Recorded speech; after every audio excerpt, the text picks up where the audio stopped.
Vamos começar? Boa tarde a todo mundo. Queria agradecer a presença de vocês todos que estão aqui, o pessoal que também está assistindo a gente na transmissão online. Pedir desculpa pelo eventual atraso, a gente vai começar agora. Vamos começar falando um pouquinho sobre internet das coisas. Mas antes disso, eu queria lembrar para todos vocês, para quem não sabe, na semana que vem vai acontecer um evento sobre empreendedorismo, um evento muito bacana. Vai ser no dia 19, na quinta-feira da semana que vem, vai ser aqui no Di Branco, é um prédio ao lado da sede do Porto Digital. Eu acho que todo mundo deveria participar, pelo menos as pessoas que estão envolvidas de alguma forma com empreendedorismo, deveriam participar disso, até porque as discussões são bem bacanas. As informações você pode encontrar direto no site www.aconteceempreendedorismo.org e lá você vai encontrar todas as informações de inscrição, contatos e outros detalhes mais, ok? Então, espero que todos vocês possam participar desse evento também, tanto os que estão aqui quanto os que estão também na transmissão online. Bom, a temática aqui para a gente conversar vai ser sobre cidade das coisas. Na verdade, é uma temática que tem a ver com a internet das coisas, dentro de um contexto um pouquinho mais amplo.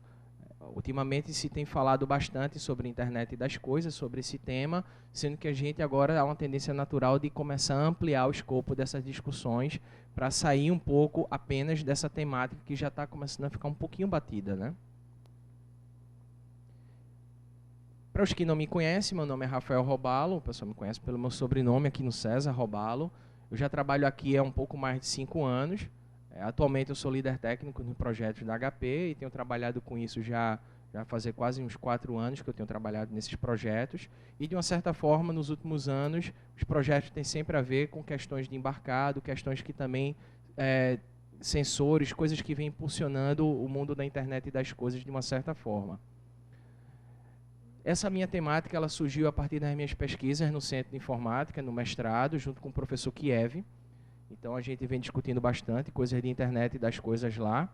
E essa temática tem ficado cada vez mais latente. E uma das ideias é a gente começar a falar um pouquinho sobre isso e divulgar um pouco do nosso trabalho também. A minha formação na graduação é em psicologia. E o meu objetivo principal nessa graduação, estudar psicologia, é tentar entender um pouco das relações humanas e essas relações, essas interfaces entre nós, seres humanos, as máquinas e como a gente consegue conviver em redes sociais e em outras coisas mais. E venho atuando nessa área de tecnologia desde 97, então já tem um bom ano, já tem um bom tempo trabalhando com engenharia de software e tecnologia da informação, já passei por várias empresas, inclusive no próprio Centro de Informática. A gente vai discutir aqui basicamente 4 pontos com relação à cidade das coisas. O primeiro ponto, a gente vai falar um pouquinho sobre esse processo de revolução que vem acontecendo no nosso cotidiano, tá? Depois a gente vai seguir um pouquinho de como essa revolução tem atuado nas nossas casas, como isso tem nos afetado no nosso cotidiano, principalmente em nossos ambientes, nessas instituições mais familiares e na casa das pessoas. E como isso também tem afetado no nosso trabalho, como a internet das coisas, ela também, de uma certa forma, atua ou vem para facilitar as coisas no nosso ambiente de trabalho. Por fim, a gente vai olhar um pouquinho de como isso também está modificando as nossas relações com a cidade, como a internet das coisas pode ser um vetor de impulsionamento, de transformação também nas cidades das pessoas. Vamos começar a falar um pouquinho sobre questões de revolução, tá? Então, a gente sabe, de uma certa forma, de que o primeiro momento de revolução, de fato, que aconteceu na nossa história, que a gente conseguiu transitar de um modo primitivo de produção das coisas para um modo um pouquinho mais consistente de produção, se deu através do final do século XIX, né, metade ali do século XIX, século XVIII, com o surgimento das máquinas, principalmente as máquinas movidas a vapor nas indústrias. A gente sai de um processo de produção manufatureira, a gente sai dentro de um processo de produção que não tinha nem escala, bem dizer, para a gente começar a produzir as coisas em uma ordem muito maior, numa escala muito maior do que se fazia até então. E a gente conhece esse período da história como a Revolução Industrial, ou a primeira grande Revolução Industrial. As empresas, grandes indústrias, elas passam a criar coisas utilizando máquinas e equipamentos, ainda que rudimentares, e elas saem dentro dessa produção nas casas delas, para poder passar para uma coisa que já passa a envolver a sociedade como um todo, tá? A segunda grande revolução que a gente teve na história, ela se dá basicamente no início do século passado com a produção em escala das coisas. Então a gente começa, além de utilizar equipamentos para facilitar a nossa produção de conteúdos, de objetos, agora a gente começa a produzir em escala. Por exemplo, a indústria automotiva, ela vem com o processo do Henry Ford e outros caras mais, produzindo vários produtos em série, certo? E disponibilizando essas coisas para a população. Então, o mesmo equipamento dentro da indústria passa a replicar essas informações. A gente conhece esse movimento como a segunda grande revolução industrial. O terceiro momento da nossa revolução, ele acontece com o surgimento dos nossos computadores. Tá? Não os computadores pessoais que vocês têm, mas o surgimento principalmente da máquina e essas primeiras máquinas atuando dentro das indústrias. Elas vêm para facilitar certas coisas que até então a gente atuava apenas no processo mecânico, ela vem para poder facilitar essa replicação, né? Essa constante mudança de processo. Então a máquina ela vem para atuar em cima disso. Aí você tem aqueles computadores enormes, né, que existiam lá na década de 60, década de 50 do século passado, e essas máquinas, esses computadores, eles nos ajudam bastante agora nesse terceiro movimento de revolução. E isso segue praticamente até os nossos dias de hoje. É óbvio que os computadores eles foram se aprimorando, foram melhorando cada vez mais, o nível de processamento dessas máquinas também foi melhorando, as máquinas deixaram de ocupar um espaço inteiro, um andar inteiro de um prédio, para ocupar ao longo de pelo menos das últimas 4 ou 5 décadas. O quarto momento, que é o momento, eu diria, que a gente está vivendo de linha de produção, para começar a colocar sensores ou equipamentos cyberfísicos para poder fazer as coisas que a gente normalmente fazia com grandes equipamentos apenas mecânicos. Essa foto daqui, talvez muitos de vocês não saibam, ele tem que colocar água nas plantas, ele sabe quando ele tem que colher os frutos, aqui são pés de tomate. Que ela não é uma revolução apenas para os contextos das grandes empresas, mas ela começa também a entrar nas mudanças que estão ocorrendo dentro das nossas casas e dentro do ambiente do nosso trabalho.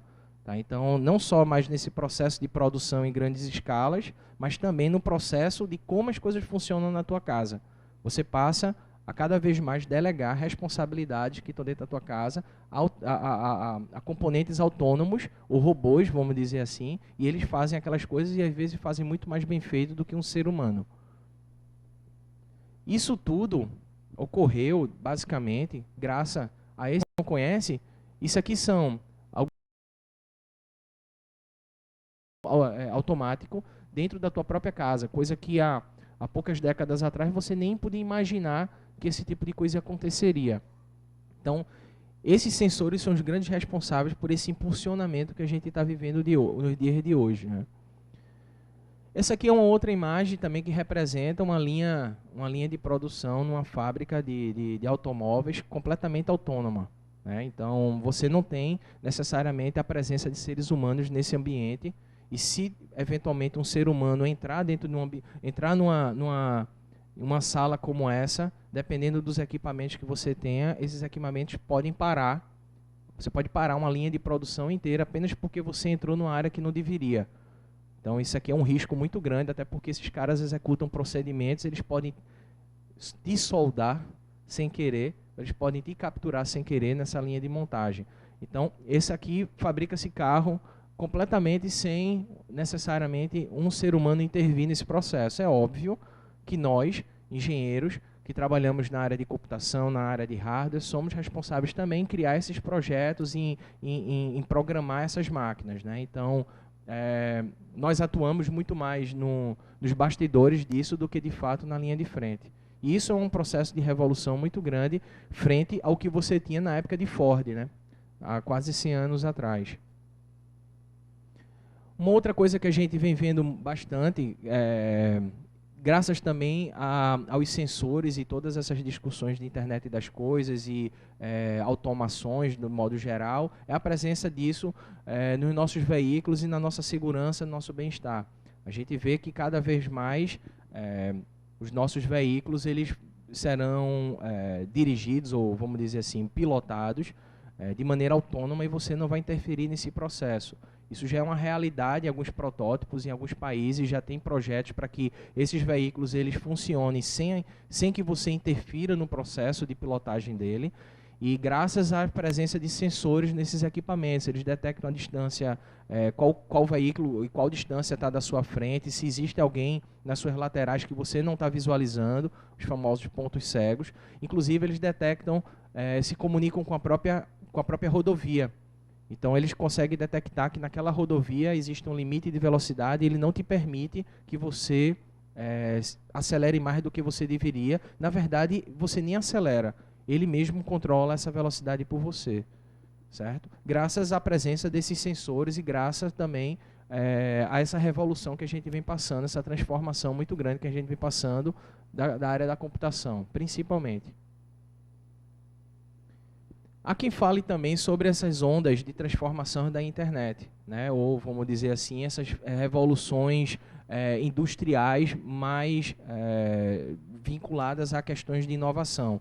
Sabe-se que ao longo de um certo tempo, à medida que o tempo vai passando, a gente vai aumentando cada vez mais esses ciclos nossos de inovação. Então a gente passou por algumas ondas. A primeira, na verdade, tem a ver com as máquinas e as fábricas, esses processos, né, de economia dentro dessas indústrias. A segunda grande onda vem com as questões de redes, principalmente. Então, você começa a colocar essas máquinas distribuídas dentro de rede, isso passa por uma outra transformação. Antes se trabalhava apenas os equipamentos isolados. E uma terceira grande onda é justamente essa questão analytics. As máquinas elas agora têm capacidade também de aprender.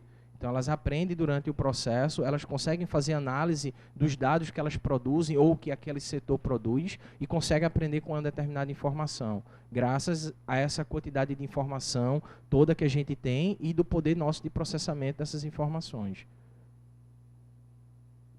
Bom, e o que significa Internet das Coisas no final?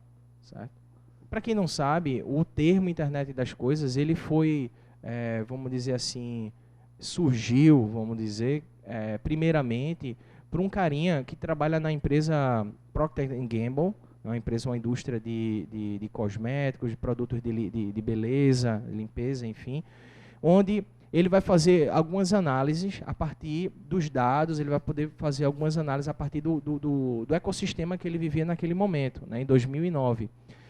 E ele vai ver que, olha, aproximadamente 50 petabytes de informação existia até então, disponível na internet e produzido necessariamente por seres humanos. Então, as máquinas não estão produzindo até então essa quantidade toda de informação. É uma quantidade muito grande de dados, mas não são dados produzidos por máquinas. Então, vejam, naquela época se colocava muita informação disponível na internet, mas essas informações elas simplesmente eram produzidas por nós, seres humanos, colocávamos lá e nós não sabíamos necessariamente o que a gente poderia fazer com aquilo ou como a gente poderia aproveitar aquela informação. Então, ele vê, olha, ideias e informações elas são importantes, sim, de fato, elas são muito importantes, mas os dados que estão atrelados a essas coisas e as coisas propriamente ditas, elas são muito mais importantes do que as ideias e as informações. Se a gente, de uma certa forma, conseguisse fazer um cruzamento entre essas ideias e informações e essas coisas, a gente conseguiria produzir algum tipo de valor para esse tipo de situação. E aí é onde ele tem uma sacada do seguinte: se a gente utilizasse computadores para poder fazer análise dessas informações, dessas ideias, dessas informações produzidas por seres humanos. E se os computadores começassem também a produzir dados e a gente conseguisse aproveitar esses dados e a gente conseguisse fazer análise desses dados e a gente conseguisse tomar decisões a partir deles, com certeza a gente teria uma grande redução de perdas, de custo, de vários processos dentro das empresas, indústrias, enfim, já que as tomadas de decisões elas partem do pressuposto de que você tem dados de uma maneira prévia para poder você melhorar o teu processo. Então, não basta você produzir informação, não basta você produzir conteúdo, não basta você produzir dados. Você também tem que saber o que fazer com eles. Esse é um dos grandes desafios, por exemplo, hoje no mundo da internet das coisas. Discute-se bastante com relação à internet das coisas, automação, cidades inteligentes e outros termos mais, mas o que a gente vê cada vez mais é uma produção maciça de dados, de sensoriamentos, e a gente não sabe o que fazer com eles ainda. Né? E aí, eu curioso do jeito que estava, bom, aqui tem um gráfico apenas para poder contextualizar vocês, para quem não sabe, a diferença entre petabytes, exabytes e otabytes. Por exemplo, um petabyte, ele caberia todos os jogos de Wii, de Xbox, tudo isso você nas startups, pessoas que trabalham nas startups, investidores anjos, enfim, ele faz uma ligação entre todo esse universo de empreendedorismo, tá? E aí, curioso, eu fui fazer uma pesquisa dentro desse site, dentre as startups que estavam lá, quantas delas se dizem que trabalham com coisas relacionadas à internet das coisas.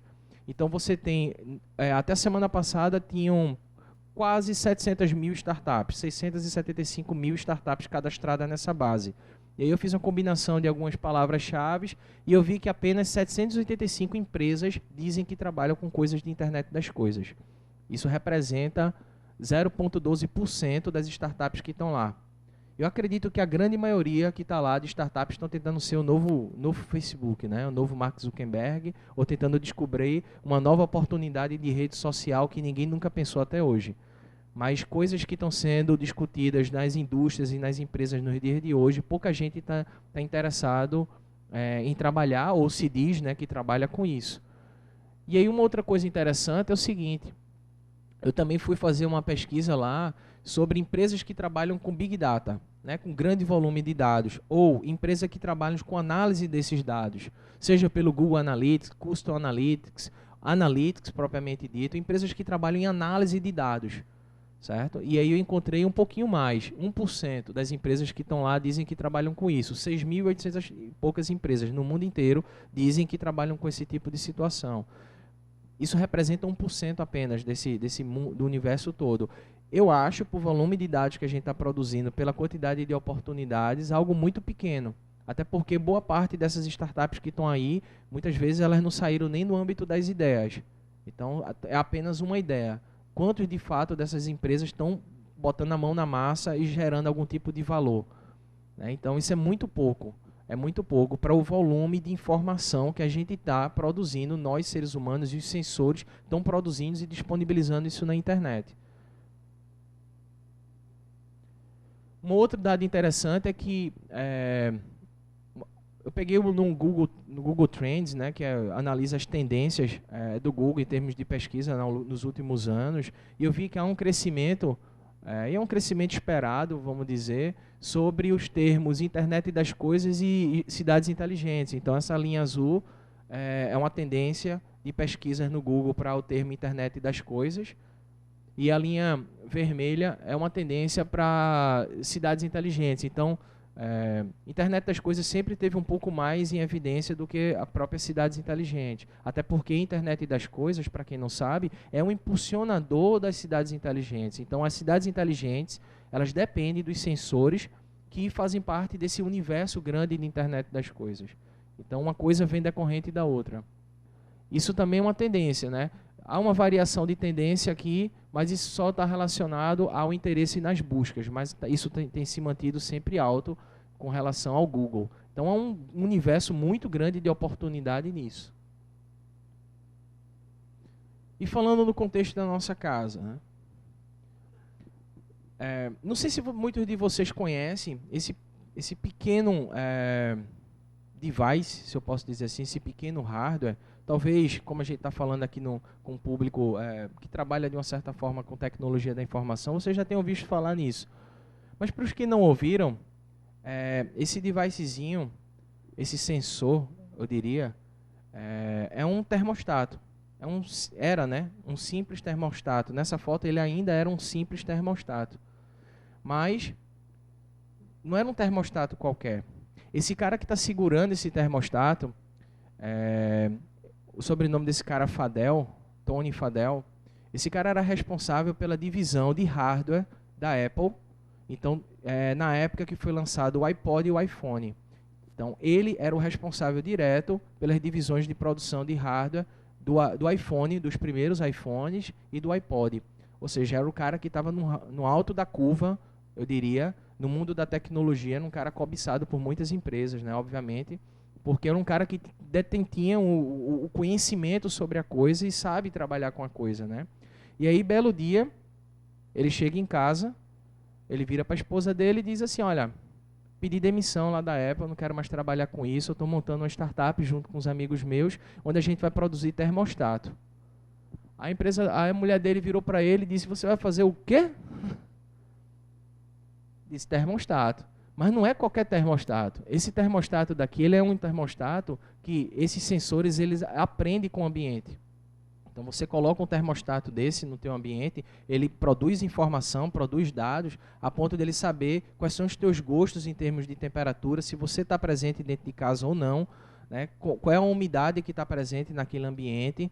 Ele tem uma série de sensores que estão presentes apenas nessa caixinha. E você consegue conectar essa caixinha com o teu celular e com outros sistemas que estão dentro da tua casa, a ponto dele fazer a regulagem da temperatura da tua casa antes de você chegar. Ou detectar a presença de fumaça na tua casa, ou algum evento estranho pelos sensores, de que alguma coisa está acontecendo ali.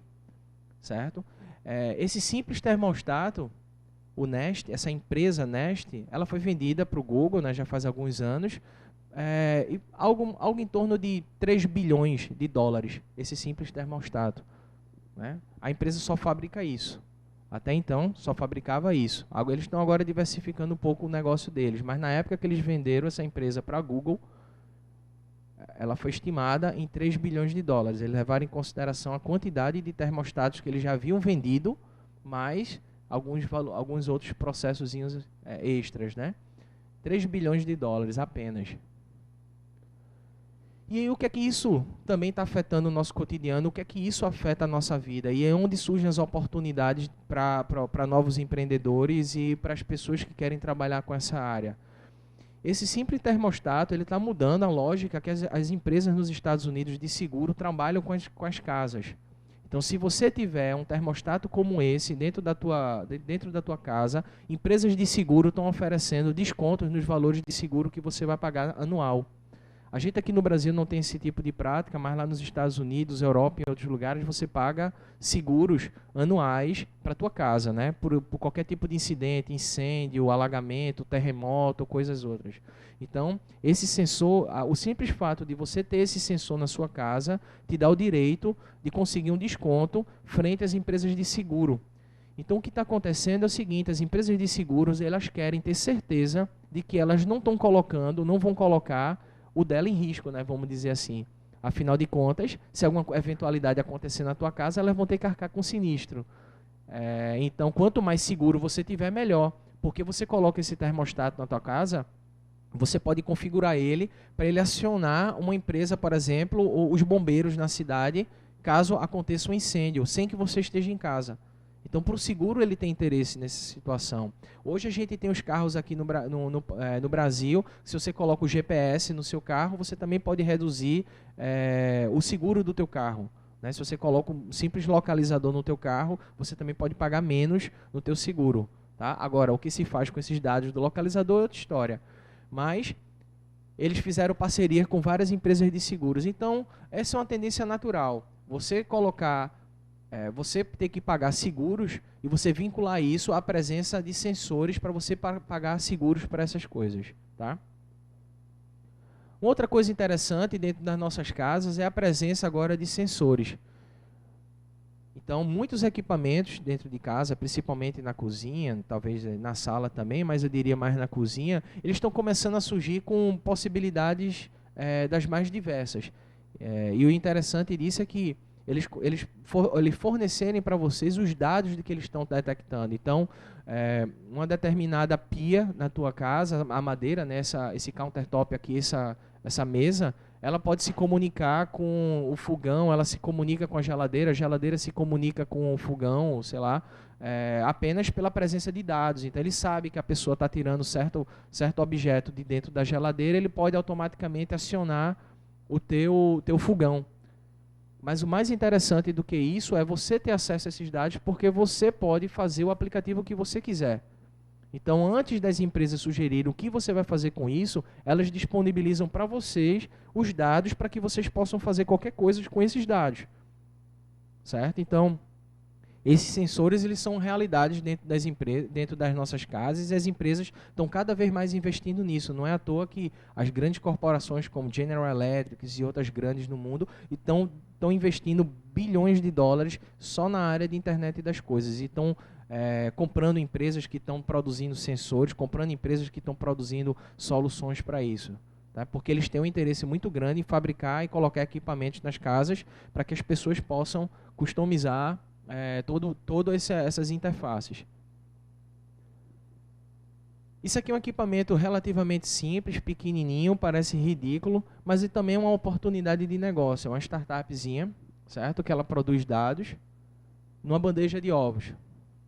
Então, imagine você tem essa bandeja está dentro da sua geladeira, você colocou seus ovos lá na geladeira, né, junto com essa bandeja, e você desenvolve um aplicativo que te notifica, certo, da quantidade de ovos que tem lá ou não, quanto tempo já faz que você colocou aqueles ovos lá, né, e se eles já estão podres ou não, digamos. Parece simples, é uma coisa relativamente besta, mas isso te economiza um tempão, principalmente para quem mora só, principalmente para quem não tem o hábito de fazer compra com tanta frequência, né? Então, uma simples bandejinha que você produz e você coloca no mercado aí por uma quantidade pequena de valor, você pode desenvolver uma solução que se comunica com essa bandeja e te quebra um galhão dentro da tua casa. E aí, digamos que essa bandeja ela já se comunique com a geladeira, que também está conectada na internet, saiba que você está precisando de ovo, que você se alimenta disso com certa frequência e já pode fazer um pedido junto ao supermercado mais próximo para te entregar uma nova bandeja de ovos, apenas produzindo essa bandeja. Então vejam que as oportunidades de negócio não estão apenas nas grandes escalas, né, mas nos grandes equipamentos, mas nos pequenos também. Isso daqui é uma empresa focada só nesse negócio. Essa outra empresa daqui, no meu ponto de vista, é uma startup chamada Kill. Para quem não conhece, eu diria, entre outras palavras, que essa empresa ela vem para acabar com essas empresas de diagnóstico de sangue e de outras coisitas mais, certo? Essa coisa de você marcar seu diagnóstico para poder você fazer um exame de sangue numa determinada empresa, com horário, você vai ter um custo, etc. Esse equipamento daqui ele já faz isso por você. É uma caixinha na qual você tem esses bastonetes e que ele pega uma gota de sangue seu, como quem faz o teste de glicemia, tá? Você coloca esse bastonete nesse equipamento e ele já faz análise do teu sangue para você. Ele já detecta certos componentes a nível molecular que está no teu sangue e ele disponibiliza esses dados para você no seu aplicativo e aí você pode fazer alguma coisa com isso, ou não. Mas ele disponibiliza os dados que são seus nesse equipamento. E aí, veja o tamanho da oportunidade. Você pode, por exemplo, desenvolver uma solução para aproveitar esses dados no âmbito da medicina. E aí um médico, ele pode ter interesse nisso e faz um plano diretamente com você, te vincula a ter isso daqui, e ele consegue fazer essa análise à distância de como você está, de como é que está a tua saúde, e tomar decisões disso à distância, sem ter que você enfrentar enormes filas nessas empresas de diagnósticos e gastando um tanto quanto de dinheiro, né? Basta você ter esse equipamento. Isso aqui é uma startup também. Isso daqui já está no nível de prototipação e os caras já venderam já um bocado antecipado e eles estão pretendendo já colocar isso no mercado. Mas isso aqui é só um que está começando a fazer. Isso daqui a pouco várias pessoas também estão fazendo isso e várias outras empresas vão surgir e fazer isso. Mas o mais importante disso não é apenas a produção dos dados que esse negócio vai ter, mas a forma como você vai utilizar esses dados. Você vai fazer o cruzamento desses dados, por exemplo, o teu nível de saúde, a partir do teu sangue, você faz o cruzamento disso com um aplicativo que vocês usam para fazer corrida no final de semana, durante a semana lá no parque. Então ele sabe se você está no momento adequado ou não para fazer aquele tipo de exercício físico, porque você deve estar com alguma taxa mais baixa, uma taxa mais alta, e você deve ou não fazer aquele exercício. Então o cruzamento das informações é que gera o valor, certo? Essas empresas elas estão surgindo cada vez mais, então eles vão começar a colocar esses dados, de repente você começa a colocar esses dados também disponíveis na web, e aí o que é que a gente pode ter com relação a isso, as empresas de seguro de saúde e outras coisas mais. E como isso afeta no nosso trabalho? No começo desse ano a gente teve um congresso na área de dispositivos móveis, onde vários empresários foram entrevistados, aproximadamente 200 empresários e pessoas na área de negócio de várias empresas do mundo foram entrevistados nesse congresso, um dos maiores congressos de dispositivos móveis, e foram perguntados para eles o que é que eles estavam fazendo com as coisas, com essa área de internet das coisas. E aí observou-se que apenas 8% das empresas, essas que foram entrevistadas nesse congresso, eles estavam fazendo análise dos dados que eles produziam em tempo real. Significa que empresas que trabalham com internet das coisas, elas têm sensores disponibilizados em algum lugar, mas elas estão produzindo tantos dados que elas não sabem nem o que é que elas estão fazendo. Elas não conseguem analisar esses dados, certo? Então você tem algo em torno de 92% de oportunidade a partir do momento que você começa a analisar esses dados. Apenas 14% dessas pessoas que foram entrevistadas, né, dessa amostra que foram entrevistadas, disseram que são indiferentes a esses dados. Na verdade, todo mundo tem interesse nos dados. O problema é porque não se sabe o que fazer com eles. As pessoas não têm, às vezes, tecnologia ou pessoas capacitadas para trabalhar em cima desses dados. Apenas 6% dessa amostra disseram que coletam e analisam os dados a posteriori. Significa que eles pouco analisam isso em tempo real e apenas um montante coleta esse tipo de informação para analisar isso a posteriori, para fazer isso em tomada de decisão, digamos, no seu negócio. Porém, 86% dessa amostra, eles disseram que se eles começassem a fazer análise desses dados, com certeza eles conseguiriam agregar muito mais valor aos negócios deles. Eles teriam um ROI, né, vamos dizer assim, um retorno desse valor investido muito mais significativo do que sem fazer essa análise, porque eles sabem da importância desses dados. Da mesma forma, 70% disseram que eles tomariam decisões muito melhores se eles pudessem analisar isso. O grande problema é que essas grandes corporações que estão produzindo esses dados, esses sensores, etc., eles não têm criado divisões para fazer análise desses dados. Então, eles tentam delegar isso para outros ou esperam que outros façam esse tipo de análise para eles, né? Então, empresas especializando, aqueles numerozinhos das startups que eu mostrei lá no início. Espera-se que essas pessoas consigam fazer esse tipo de análise, mas isso não está ocorrendo. E ainda nesse ambiente de trabalho, eu diria que a internet das coisas está começando a chegar cada vez mais forte na área médica. Esse é além da área automotiva, que se fala bastante, eu diria que a área médica é uma das áreas que mais se investe também para a internet das coisas em sensoriamento. É preciso se tomar decisões mais rápidas, mais seguras e mais precisas com relação aos seus pacientes. Então, esse equipamento dessa empresa, que também é eu diria que quase uma startup, né, ela já tem um porte um pouco maior, ela disponibiliza sensores no paciente, sem a necessidade daqueles cabos inteiros, sem a necessidade daqueles cabeamentos, tudo aquilo. Então, o paciente tem sensores neles e os médicos, enfermeiros, as pessoas, eles têm acesso a esses dados através de um tablet ou de equipamentos que podem estar presencial ou podem estar à distância. Então, basta que aquele paciente ele esteja com aqueles sensores produzindo aquelas informações que as pessoas têm acesso a isso. Então, vejam a capacidade, vejam o potencial que os sensores eles têm. E eles utilizam isso apenas para um conjunto de informações específicas para esse negócio do hospital. E se você também tivesse acesso a esses dados dentro desse ambiente e pudesse também correlacionar isso com outras coisas, em outras tomadas de decisões para a tua vida pessoal, né? Aqui no SESA a gente tem um exemplo do monitor de irrigação, que é uma caixinha de sensoriamento, que vem para facilitar a vida de grandes empresários na área do agronegócio. Tá? Então, desperdiça-se muito dinheiro com a utilização de água no agronegócio, de uma maneira não eficiente, porque você tem nessas grandes fazendas uma irrigação muito extensa. Então, quando você coloca essas caixas, como é o caso do monitor de irrigação daqui do SESA, para poder fazer o sensoriamento daquela área, você consegue tomar melhores decisões e você consegue também trazer redução no consumo, no desperdício da água. Você sabe exatamente se choveu ou não naquela região, quantas horas aquela região ela já foi irrigada, será que ela precisa de fato ter uma nova irrigação ou não. Você não fica dependente do ser humano para ligar ou desligar certas torneiras. Então você delega isso para equipamentos como esses sensores, e eles te trazem um benefício gigantesco. Porque você monta centrais de monitoramento com isso e você delega para a máquina que ela faça todo esse tipo de análise para você. Então basta que esses equipamentos sejam envolvidos com os sensores, que você consegue fazer essa análise toda. Tá?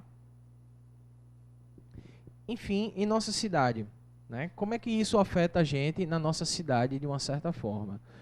Existe esse projeto aqui em Chicago chamado Array of Things, ou Encadeamento das Coisas. É um projeto impulsionado pela cidade de Chicago, pela prefeitura de Chicago e por outras iniciativas privadas, cujo objetivo principal é disponibilizar nos postes de um determinado bairro no centro de Chicago, eles disponibilizam essa caixinha que faz coleta de dados em tempo real, certo? É uma caixinha como essa, que, por exemplo, ele faz análise da qualidade do ar, ele tem sensores de análise da qualidade do ar, e ele também, por exemplo, detecta luminosidade na área. E ele disponibiliza isso dentro de uma base de dados aberta. Então, ele fica coletando esses dados em tempo real e disponibiliza esses dados para vocês.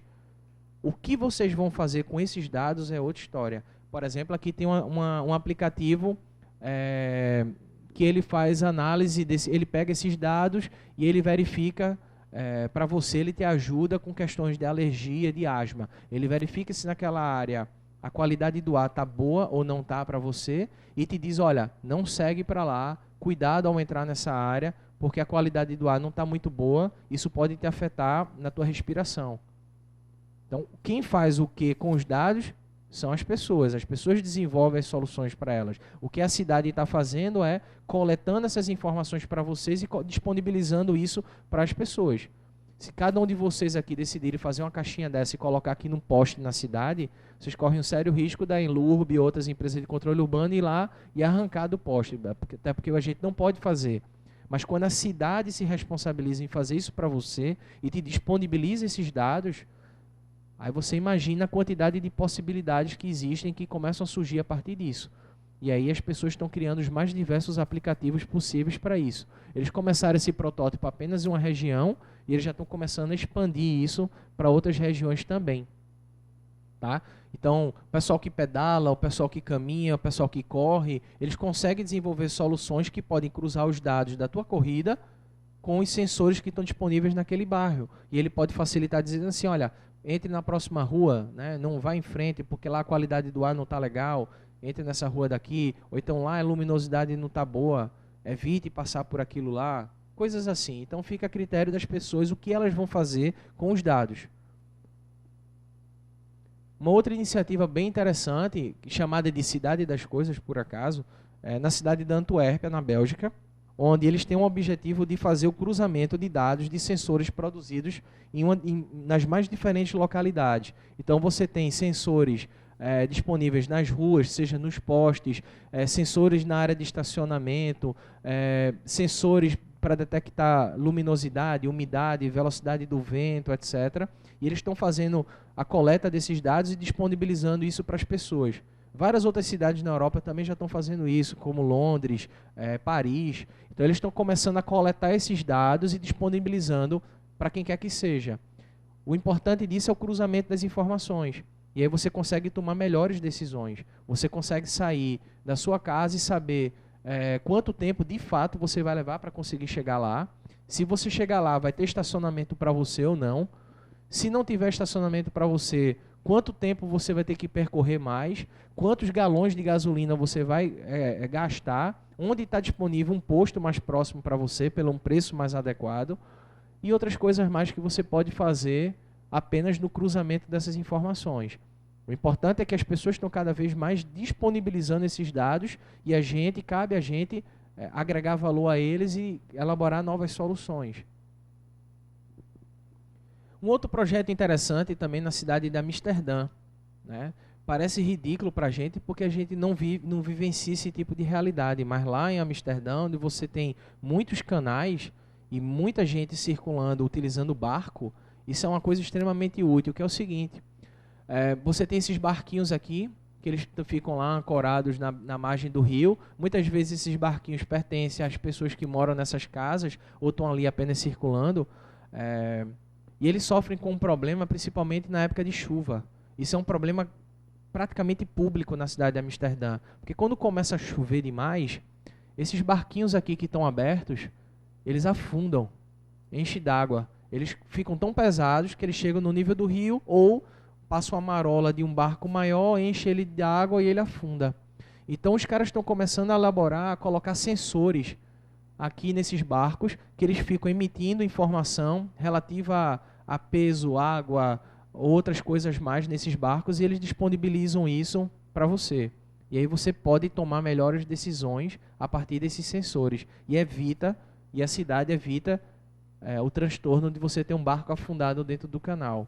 Tá? Apenas pelo fato de você colocar esse sensor no seu barco. Agora, o que você pode fazer com isso é outra história. Você pode fazer o cruzamento das informações desses sensores todos que estão nesses barcos com a presença de outros barcos, tomar melhores decisões de que canal você vai passar ou não em um determinado momento, entrar numa área ou não, certo? Basta que você tenha esses sensores dentro dos seus barcos. E eles estão fazendo isso lá em Amsterdã e eles estão fazendo outras iniciativas parecidas em outros lugares que dependem desse tipo de locomoção também. Outra iniciativa bacana, que também se utiliza de sensores ou não, né, mas eu diria uma frente que se utiliza desse sensoriamento, é as cidades, as Playable Cities. Né? Quem não conhece, isso é uma iniciativa que surgiu lá em Watershed, em Bristol, é uma instituição privada, e eles fizeram uma parceria aqui com Recife, para eles colocarem as mesmas coisas que eles fizeram lá em Bristol, eles colocarem aqui em Recife, que nada mais é do que transformar a cidade, fazer com que as pessoas elas se conectem mais na sua cidade, usufruam mais da sua cidade através de interfaces jogáveis.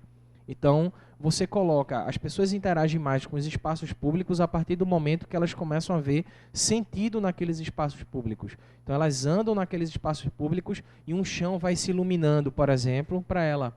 Ou ela vai andando e vai surgindo luzes no chão e ela vai tendo que pisar naquelas luzes para ir se locomovendo através de sensores. Então faz com que as pessoas elas curtam mais a cidade, elas tenham mais contato com o teu espaço público. Isso é uma iniciativa bacana. Os sensores também estão presentes nisso. Então você pode colocar vários sensores dentro da cidade e de que eles vão facilitar esse contato também com o espaço público, né? Então você tem várias e várias formas diferentes de você atuar dentro desse conceito de Playable Cities. Uma das coisas que a gente utilizou dentro desse conceito de Playable, né, é um joguinho de caça ao tesouro.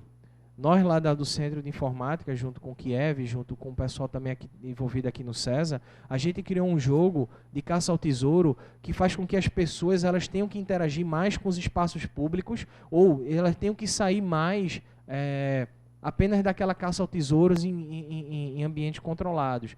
Então a gente espalha sensores pela cidade, sejam eles de NFC, de Bluetooth, de QR Code, vários tipos de sensores, e faz com que essas pessoas elas consigam começar a circular pela cidade através das nossas pistas do caça ao tesouro. Então você lê um determinado tesouro, que é uma determinada tag aqui que está nessa parede, e ele te dá uma dica para que você consiga descobrir onde está o outro tesouro que está a 2 quarteirões de distância daqui. Então ele faz com que você saia do teu lugar comum, se locomova por aqueles 2 quarteirões e vá até uma determinada região jogar também. Tá? Então você saiu, você está interagindo de uma certa forma com a sua cidade. A gente fez isso aqui no Recife Antigo e a gente traçou rotas aqui dentro do Recife Antigo. Fez com que as pessoas conseguissem descobrir certas rotas que elas não conhecem. A gente aqui no Recife Antigo, onde a gente está localizado, o César, você tem várias rotas históricas aqui, tipo rota dos portugueses, rotas dos judeus, rotas dos holandeses, e muita gente não sabe. Então a gente faz com que essas pessoas descubram essas rotas a partir dos tesouros que estão disponíveis nos prédios históricos que estão relativos a essas rotas. Tá? Então isso aí faz com que você saia do lugar comum. Aqui são algumas fotos de alguns exemplos em alguns lugares que a gente colocou, tipo no Campus Party, a gente já colocou isso no centro de informática, e a gente fez com que as pessoas saíssem do lugar comum delas. Né? Então elas tinham que interagir com o ambiente de todo jeito para poder elas conseguirem completar o joguinho de caça ao tesouro. E a nossa privacidade nessa discussão toda, como é que ela fica? Né? O Eric Smith, esse cara que trabalha para a Google, né? Pertence à Google, ele, em uma determinada conferência mundial da economia, ele disse que a internet, da forma como a gente conhece ela hoje, ela tende a desaparecer. Mas ela não tende a desaparecer nesse contexto literal apenas. Ela tende a desaparecer no contexto mais simbólico. Hoje, a gente não fala mais assim, como a gente fazia antigamente. Eu vou conectar na internet, você vai pegar um modem, vai discar para um provedor e vai conseguir chegar em algum lugar. Hoje, vocês todos estão conectados já na internet. Os celulares de vocês, invariavelmente, já estão conectados na internet. Você abre o seu computador, dependendo de que equipamento você esteja usando, ele nem funciona se não tiver conexão com a internet, de uma certa forma. Tá? Então a internet, como a gente conhece, esse ambiente, um espaço onde você vai a ele deixa de existir porque esse espaço já pertence a gente. Esse já é um espaço já nosso de pertença. Né? Existem alguns conceitos na psicologia, existem alguns teóricos da psicologia que eles já dizem que esse conceito de estar online e offline ele já não existe mais. Tá? Essa diferença de estar online e offline é apenas uma flag que você seta lá no teu Facebook. Mas enquanto tu está offline no teu Facebook, tu está online no teu WhatsApp falando com alguém. Então você não tem mais a diferença entre estar online e estar offline. A todo momento você está presente na internet. E as coisas também vão estar presentes o tempo todo na internet. Tá? Então, falar o conceito internet das coisas, talvez soaria muito mais negócio você começar a falar sobre dados das coisas. Porque se a internet ela tende a desaparecer, o conceito simbólico de internet ela tende a se diluir ao passar do tempo, então restam os dados. Os dados que nós estamos produzindo enquanto seres humanos e nos relacionando com a internet e com as coisas. Tá? Então, essa fronteira ela começa a ficar cada vez mais porosa, né, vamos dizer. Outra coisa também é a questão da privacidade estar morta dentro do contexto dessa teórica de Harvard. Ela começa a analisar, por exemplo, esse mosquitinho que foi produzido por essa universidade e cujo objetivo dele é muito simples. Ele tem um tamanho de uma muriçoca, tal qual a gente conhece. Ele é um nanorobô e você solta ele no ambiente e ele tem um objetivo específico. Ele vai até alguém ou até algum lugar, ele faz uma coleta de uma amostra de sangue da pessoa. Se a pessoa não matar ele, né, mas ela vai lá, faz a coleta da amostra de sangue e volta para a base de onde ela saiu. Tá? Então, com essa amostra de sangue, com aquela startup daquele kill lá, que eu mostrei lá no início, você já tem uma série de informações da pessoa. E imagina o que isso não pode causar, esse tipo de privacidade, esse tipo de falta de privacidade. Isso não é um contexto de ficção científica, isso é uma realidade, isso está acontecendo cada vez mais. Então, onde fica a nossa privacidade? Quanto que a gente vai conseguir proteger as nossas informações de todos esses sensores que nos cercam dessa internet grande, nessa grande internet das coisas? Por fim, quais são os nossos desafios técnicos?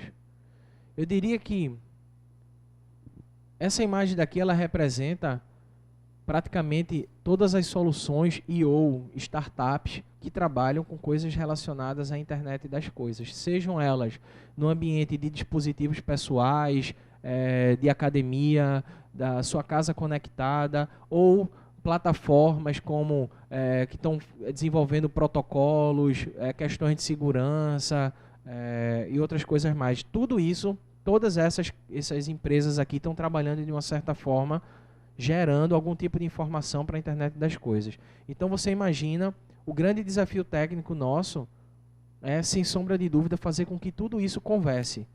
Porque se todas as empresas que chegam aqui hoje desenvolvem um protocolo próprio de comunicação, se a sua geladeira tem um protocolo próprio de comunicação e ela transmite os dados utilizando um padrão próprio, como é que você vai fazer com que essa geladeira se comunique com o seu fogão que produz um outro tipo de formato de informação? E cada uma dessa que queira usar do poder que ela tem para colocar o protocolo próprio no mercado. Então você tem uma diversidade muito grande de empresas produzindo coisas, sensores, colocando esses dados disponíveis na internet, certo? Sendo que sem uma linguagem uniforme. Existem várias iniciativas abertas que estão tentando uniformizar isso, mas muitas delas estão tentando levar você a utilizar algum protocolo, alguma coisa que já existe, ou tentando fortificar algum tipo de protocolo, algum tipo de tecnologia para isso. Tá? Um dos nossos objetivos aqui no CESA é tentar entender essas coisas todas que estão sendo desenvolvidas aí para fora, essas plataformas, esses protocolos, esses sensores, as linguagens que essas coisas estão funcionando, tentar jogar isso tudo dentro de uma grande plataforma que a gente está chamando de NOT, né, uma rede das coisas. A gente vai fazer com que esses caras disponibilizem os dados deles todos dentro de uma grande plataforma, essa nossa, e a gente traduz esses dados para a linguagem que essas pessoas estejam interessadas. Então é como se alguém está falando em japonês, o outro cara que está do lado não está entendendo nada, e a gente coloca um tradutor no meio do caminho para poder fazer com que essa informação trafegue por esse tradutor e entregue a informação do jeito que você quer e você pretende entender. Certo? Então isso é uma plataforma aberta, é uma iniciativa aqui do CESA. Isso abre várias oportunidades de negócios, isso abre várias oportunidades de novos negócios a partir da gente aqui do CESA ou de pessoas de fora. Afinal de contas, isso aqui vai ser uma plataforma aberta, qualquer um pode contribuir com ela, porque fundamentalmente nosso objetivo daqui é fazer com que essas coisas todas elas se comuniquem. Então a gente não tem uma pluralidade tão grande de equipamentos e sensores, cada um falando de uma forma diferente. Então, se as empresas querem continuar falando de formas diferentes, ok. Então, a gente vai tentar agregar todas essas informações dentro de uma plataforma única. Tá? É mais ou menos isso que eu tinha para falar sobre esse contexto todo. Espero que vocês tenham gostado. Estou aberto a perguntas, eventuais perguntas que vocês tenham sobre a temática.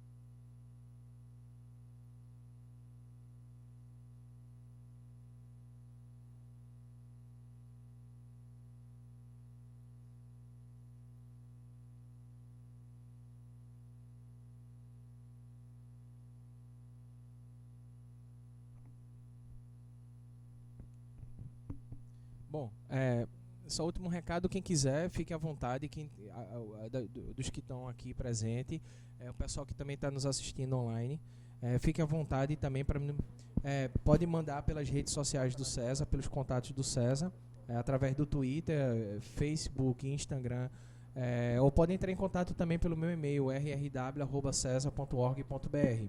Fiquem à vontade para mandar as perguntas depois da apresentação.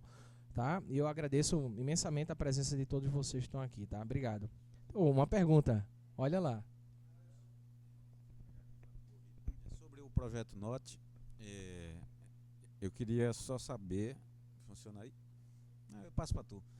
Só para saber em que estágio está, né? Porque eu sei, mais ou menos, posso estar até desatualizado, mas nem todo mundo acho que sabe. Então, se tu estás dentro do projeto ou não? Eu tenho participado mais em algumas discussões em paralelo a ele, né? Então, tem um pessoal que está bem envolvido diretamente, eu acho que quase 100% nisso, eu diria, nesse projeto.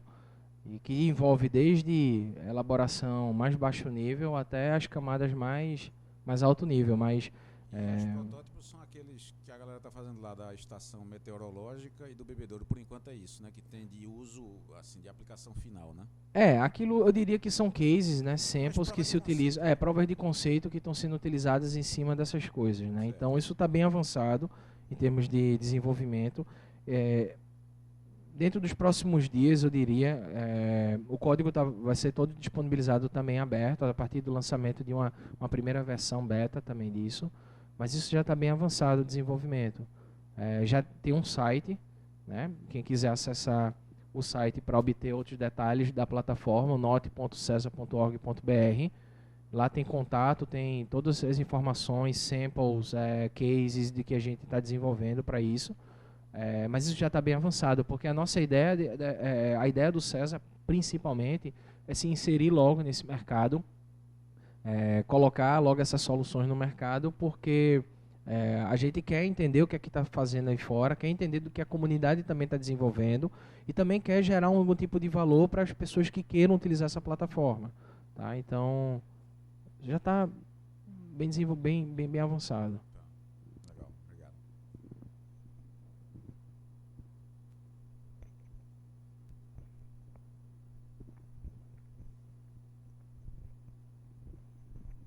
Bom, é isso. Obrigado, hein? Até, gente.